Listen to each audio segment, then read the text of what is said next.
Une deuxième partie sur les nouveautés apportées sur la nouvelle version 2024 de Rhizome UV. Alors, si vous avez manqué la première partie, là, on parle de l'interface utilisateur. Donc, n'hésitez pas de faire un saut. Voici le lien, comme ça, pour bien continuer. Alors, on va continuer avec les nouvelles fonctionnalités et les nouveaux outils intégrés dans Rhizome. Je cite notamment le Trimsheet. Alors, c'est quoi le Trimsheet? À quoi il sert et pourquoi il est intégré dans cette version-là? Donc, ça va apporter quoi? Je vais essayer de répondre à ces questions-là. Donc, durant cette vidéo-là, on va donc se concentrer sur le Trimsheet. Et pour commencer, on doit tout d'abord comprendre c'est quoi le Trimsheet et à quoi il sert. Alors, pour commencer, je vais faire juste une petite recherche rapide comme ça sur la toile, juste pour vous donner un exemple et voir qu'est-ce que c'est qu'un Trimsheet. Alors, j'ai tapé Trimsheet et voici le résultat. Donc, on a des textures uniques qui contiennent plusieurs fragments ou plutôt des segments ou des motifs répétés que vous pouvez les appliquer sur différents endroits sur le même objet ou même vous pouvez utiliser la même texture ici sur plusieurs objets à la fois. Donc, cette texture, ça va nous permettre donc de la réutiliser plusieurs fois. Ça va donc être bénéfique en termes d'optimisation de mémoire et donc au moment où on va optimiser la mémoire, ça va se répercuter sur les performances d'exécution. Donc par exemple au moment des jeux vidéo ou dans la réalité virtuelle.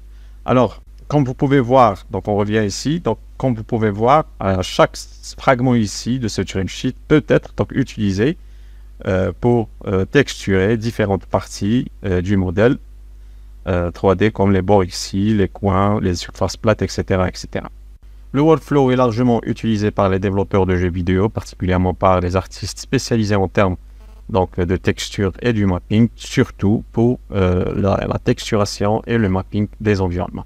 Alors là, il faut faire une différence entre une texture Trimsheet et une texture tiling, donc répétable, bien que les deux techniques impliquant des motifs répétitifs, sauf que le Trimsheet a des fragments répétitifs, mais non pas la texture en elle-même.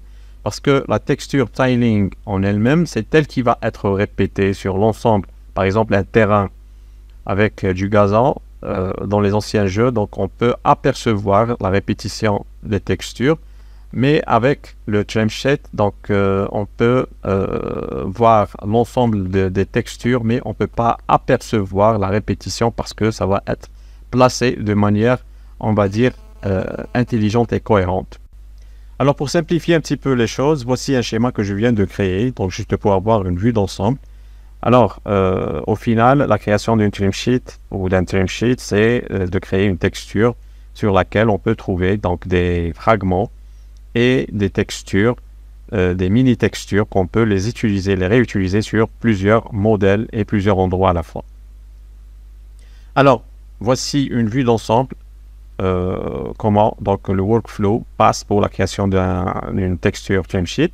Donc, à la base, on peut commencer une texture Trimsheet donc, sur une base 3D ou sur une base 2D. Donc, sur une base 3D, donc on peut commencer la création par des modèles 3D, par exemple 3ds Max, Maya ou donc même d'autres logiciels DCC. Donc ici c'est beaucoup plus pour la création des modèles hard surface, par exemple pour la création des couloirs high-tech ou des navettes spatiales ou comme ça.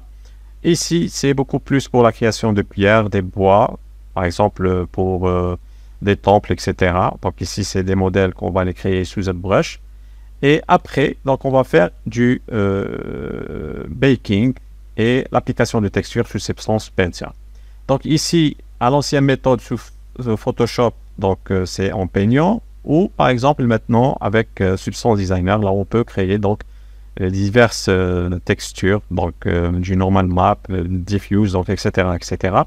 Et ensuite, les deux méthodes, donc à base 3D ou à la base 2D, vont se rencontrer ici avant la création du modèle 3D sur lequel on va appliquer ces textures. Donc, on va créer le modèle 3D, donc la modélisation.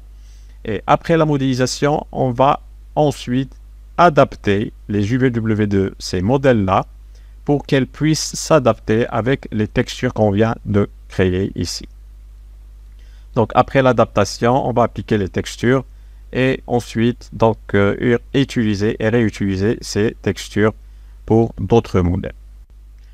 Alors par ailleurs, donc on va parler sur autre chose si on veut standardiser les timesheets, par exemple, les timesheets sont souvent communiqués entre les différents intervenants, donc via des maps de couleurs qui définissent les zones spécifiques pour chaque texture, ou plutôt pour chaque fragment de texture dans le timesheet.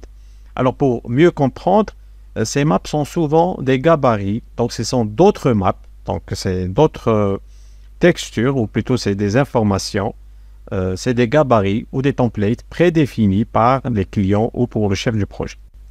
Alors, si je me considère en tant que client qui travaille avec un artiste, ou plutôt comme un chef de projet qui a donc 5 ou 10 développeurs, donc des personnes qui travaillent sur le mapping, et je veux standardiser cette timesheet pour avoir les mêmes informations sur les fragments que je viens de définir ici par couleur. Alors ici, par le 1, par exemple, je peux définir que c'est une zone réservée pour les briques. Ici, le 2, ça sera une zone réservée pour des pierres avec des motifs de décoration, et ainsi de suite. Donc, d'autres fragments qui peuvent donc intégrer d'autres motifs ou d'autres informations pour que chaque artiste doit respecter. Alors, avec cette méthode ici, donc même si je travaille avec 10 artistes, le moment où je vais changer chaque texture récupérée par chaque artiste, c'est que j'aurai les mêmes coordonnées, sauf que les motifs vont changer, donc suivant le travail de chaque artiste. Et c'est ça ce qui fait l'avantage de travailler avec le timesheet, c'est qu'on peut travailler avec plusieurs artistes à la fois, mais sur les mêmes bases et sur les mêmes trames, plutôt sur les mêmes templates qui peuvent être appliqués pour des modèles par la suite. Alors, pour une vue d'ensemble assez correcte, maintenant, le vrai travail, il se fait comme ça. Donc, on a donc un gabarit ou une template sur laquelle on va donc commencer le travail avec. Donc, on va commencer à la création de notre template. On va communiquer notre template aux artistes avec qui on travaille. Donc, les artistes vont commencer leur travail sur cette base-là. Donc, ils vont commencer à la création de leur timesheet à base du modèle 3D ou à base du modèle 2D. Et ensuite, ils vont créer leur texture. Après la création de texture, donc les autres artistes qui font de la modélisation vont créer leur modèle de 3D. Mais au moment où ils vont faire du dépliage des JVW, ils vont s'adapter sur les textures donc, qui ont une base sur la template qu'on a communiquée auparavant. Alors, pour mieux conclure ce que c'est que le timesheet comparé à la méthode habituelle, donc habituellement on commence la création par la création du modèle en 3D, on commence la modélisation, après on fait le dépliage des JVW et ensuite on fait des textures. Avec le timesheet, on commence la création de la texture, ensuite on va créer le modèle 3D et ensuite on fait l'adaptation suivant notre texture. Donc c'est des adaptations des JVW suivant la texture qu'on a déjà créée et ensuite on va appliquer la texture. Donc grosso modo, c'est ça la différence entre le timesheet et la méthode habituelle. Alors le timesheet, il est beaucoup utilisé pour les modèles d'environnement, donc des maisons, des temples, c'est pour des environnements, donc même pour des objets intérieurs et extérieurs. Donc le timesheet peut donc s'avérer donc très utile pour minimiser le temps et pour aussi gagner en efficacité en termes de ressources et en termes aussi de workflow.